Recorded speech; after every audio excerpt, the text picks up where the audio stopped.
Bismillahirrohmanirrohim. Assalamualaikum warahmatullahi wabarakatuh.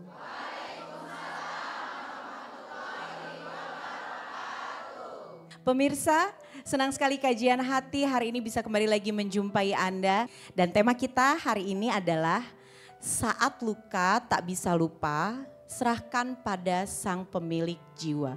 Dan kita akan bicara mengenai itu hari ini ya Pak Ustadz. Berkaitan dengan tema kita, mangga Pak Ustadz kami persilakan untuk memberikan tausiahnya. Bismillahirrahmanirrahim. Assalamualaikum warahmatullahi wabarakatuh.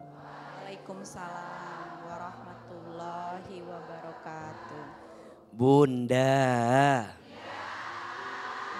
Bunda sayang pemirsa Trans TV dimanapun Anda berada, setiap di antara kita pasti pernah dilukai, pernah disakiti, mungkin juga ada yang pernah dihianati, dizolimi, ditinggal pergi, dan semua perasaan hati yang ada dalam kehidupan kita. Iya apa iya? Ya. Kalau ada pertanyaan, AA, sebenarnya apa sih yang membuat kita sering terluka? Jawabannya, mohon maaf. Tidak ada yang melukaimu. Kamu hanya terluka oleh harapanmu sendiri. Betul? Ketika engkau terlalu berharap kepada manusia, maka siap-siap engkau akan merasakan luka hati karena harapanmu yang disandarkan kepada selain Allah Subhanahu wa taala. Kata Imam Ali bin Abi Thalib, aku pernah merasakan semua kepahitan hidup.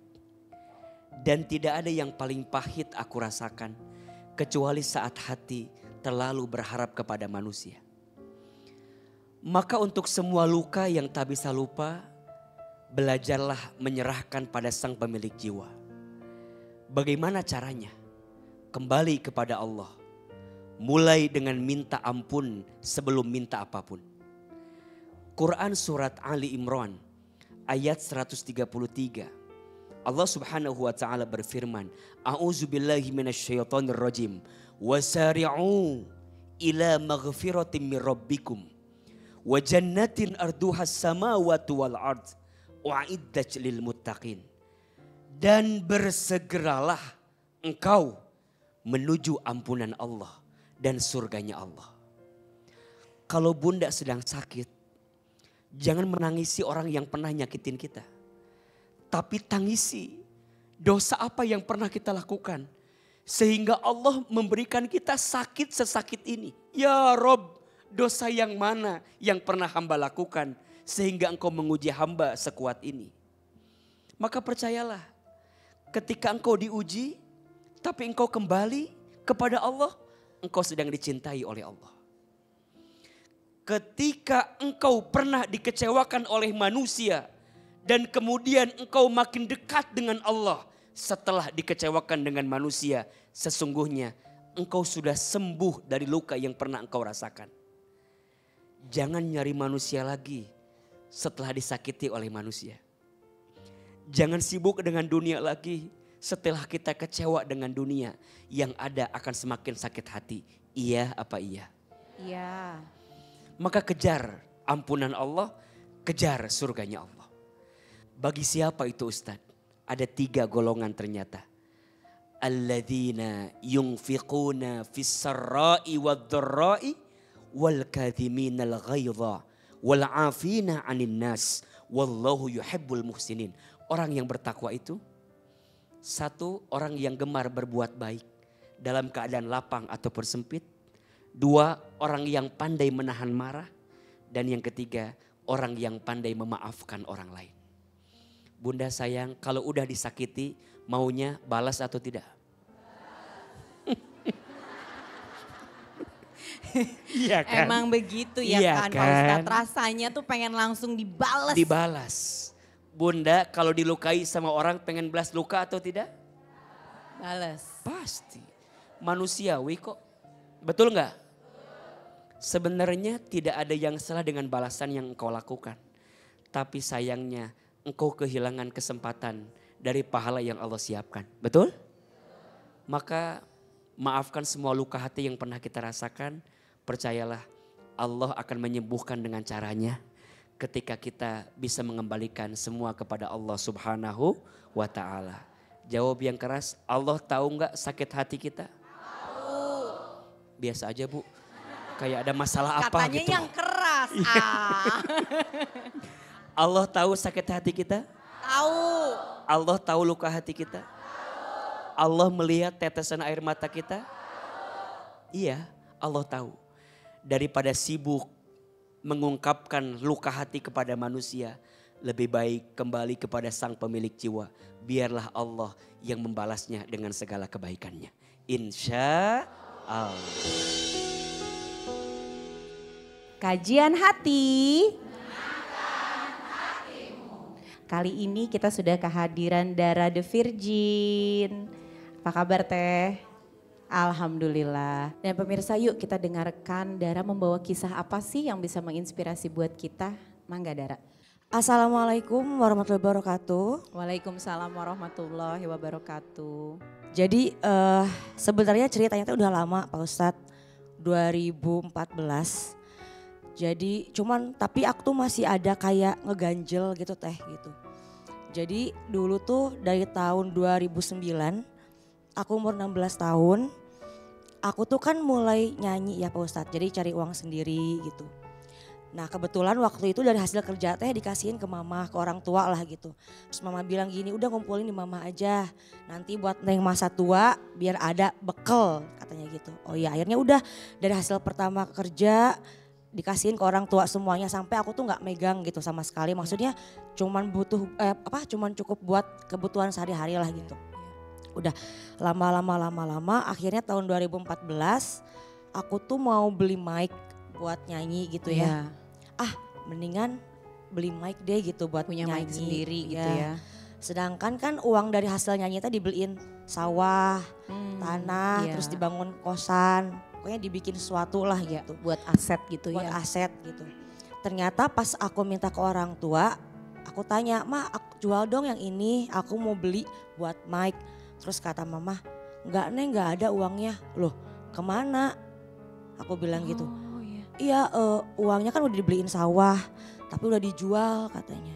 Loh kenapa nggak ngomong? Iya pokoknya adalah katanya gitu. Akhirnya udah deh yang ini gitu.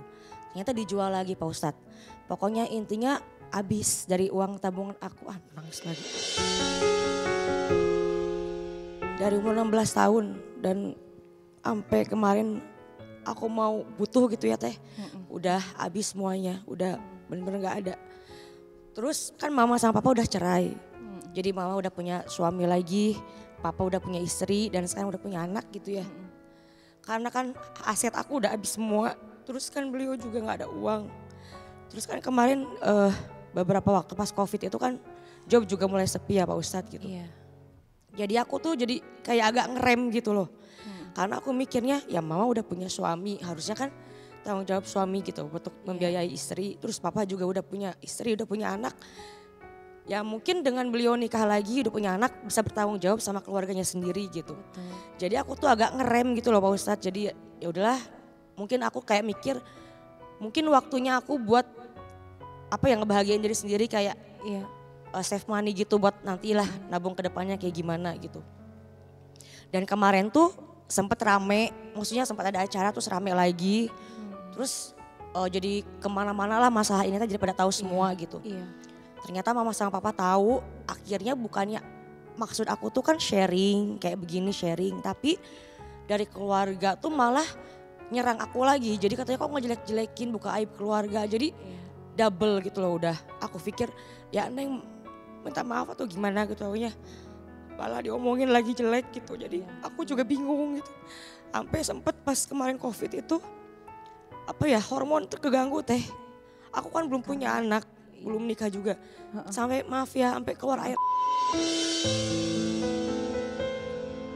Masya Allah. Saking stresnya gitu. Saking stresnya. Ya jadi bingung harus gimana. Aku gak ngasih takut dosa, takut salah gitu.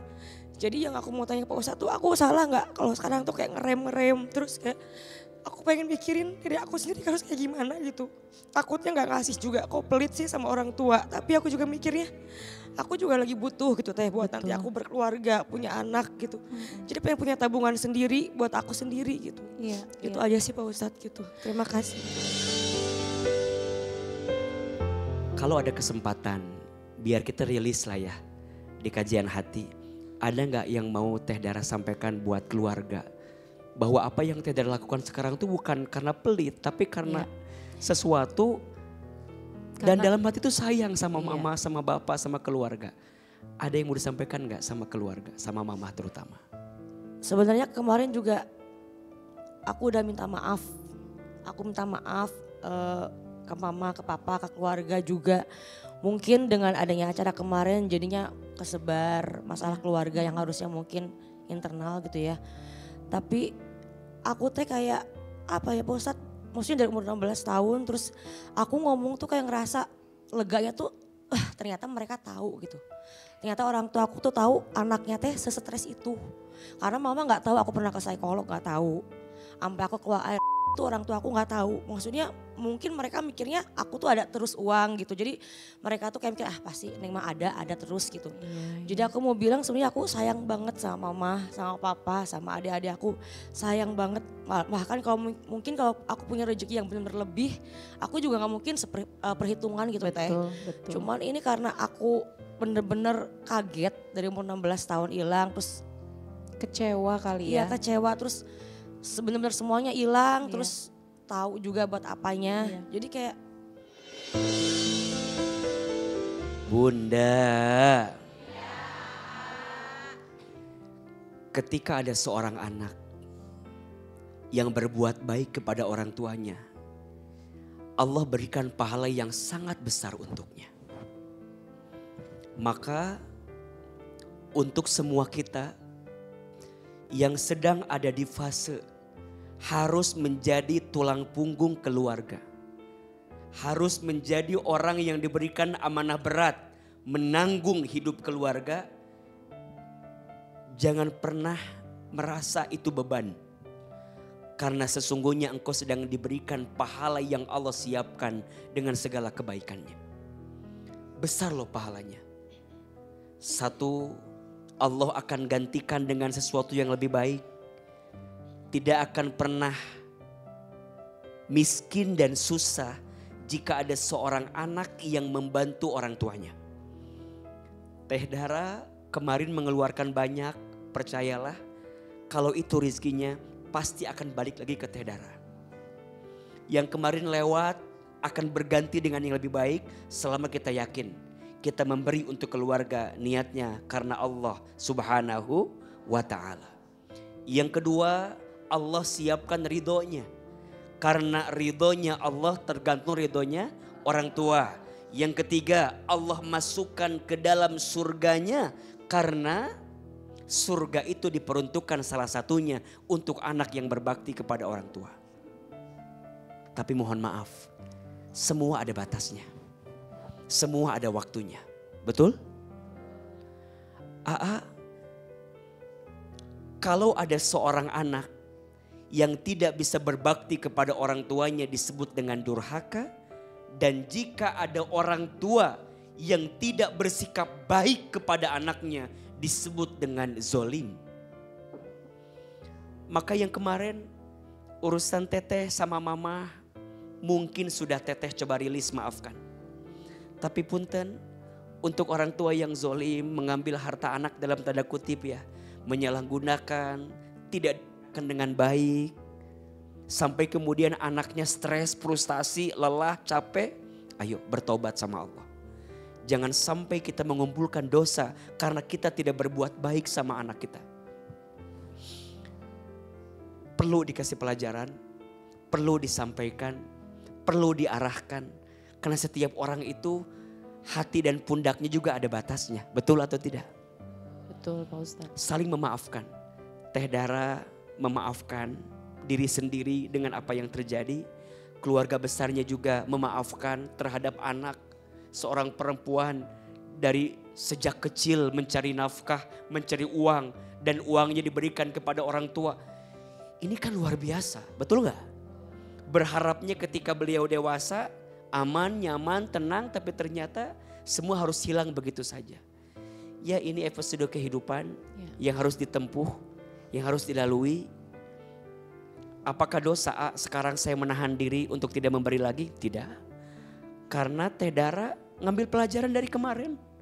Teteh udah cobain kemarin baik. Teteh udah kemarin cobain mengeluarkan semua. Tapi dipakai dari yang gak baik. Maka menghindar dari sesuatu itu adalah kebaikan. Untuk menyembuhkan setiap perasaan yang pernah tenggelam dalam sakit hati yang dirasakan. Betul? Boleh menarik diri. Boleh nahan diri. Boleh jaga diri. Boleh masing-masing dulu. Biar kemudian saling sadar lah. Saling introspeksi diri. Kadang bagi sebagian orang itu kita harus belajar memaafkan dulu semua keadaan. Bukan untuk membencinya, tapi untuk menjaga hatinya agar tidak tersakiti yang berkali-kali.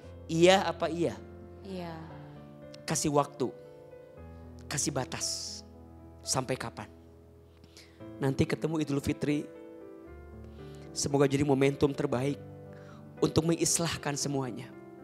Untuk memperbaiki semuanya. Mana kosot sodakotun minmal.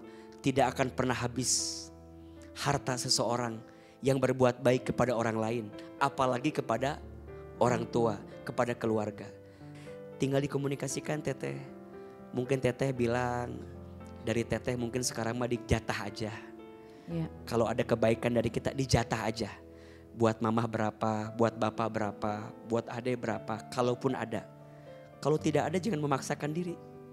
Karena kita tidak punya kewajiban kok untuk berbakti seperti itu. Apalagi urusan materi. Ya. So pelan-pelan maafkan. Walaupun memang belum tentu bisa melupakan. Karena dibalik memaafkan atas semua yang mengecewakan. Allah berikan hadiah kebaikan. Amin. Insya Allah. Dari umur 16 tahun sih, jadi pas awal The Virgin itu mulai ngebiayain. Karena kan awalnya emang papa sama mama, cuman mungkin dari usahanya lagi turun, akhirnya aku yang ngebiayain mereka. Sempet dibahas beberapa kali, tapi aku sebenarnya tuh adalah kesini gitu. Padahal aku udah tahu kan maksudnya kemana, buat apanya udah tahu gitu. Cuman di sini tuh kayak yang nggak terima tuh kok bisanya itu loh, kayak kecewa. Terus di saat aku udah butuh, ternyata nggak ada, itu sih. Pertanyaannya udah kejawab gitu, jadi alhamdulillah sih udah ngemplong banget sih.